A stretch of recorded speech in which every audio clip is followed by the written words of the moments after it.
Les pendus du fromager. Un polar d'Alvin List. Guadeloupe, 2001. Au fort Fleur d'Épée. Lieu de promenade favori de Vanessa. Se balader dans et autour du fort Fleur d'Épée.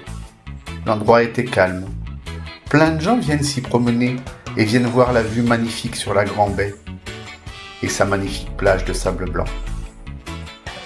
Plus loin, on peut voir aussi la Basse-Terre. La vue est magnifique. Le fort était une solide protection contre l'ennemi d'alors. Il est devenu aujourd'hui lieu de visite, de concerts, de festivités, d'expositions, de promenades, de rencontres aussi. Vanessa, elle, y allait surtout pour la quiétude de l'endroit, le calme. Elle y venait seule assez souvent pour se ressourcer, prendre de la hauteur. Elle venait aussi avec ses filles. Elle s'asseyait sur la racine d'un arbre, là-bas tout au fond du fort, et se laissait bercer par les bruits environnants. En prenant cette hauteur, elle avait la douce sensation d'être au-dessus des êtres humains, au-dessus de tout le monde.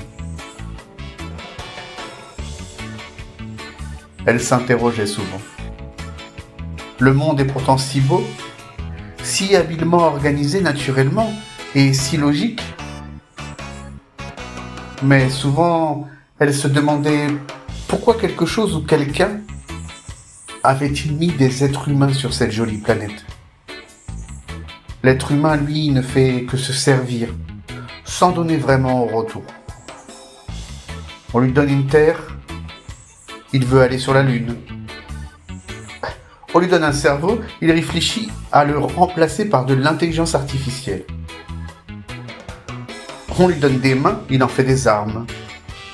Et alors, quand on lui donne un sexe, il viole avec.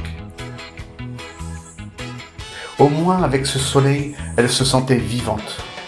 Elle ressentait les moindres pores de sa peau qui tentaient un combat contre la chaleur.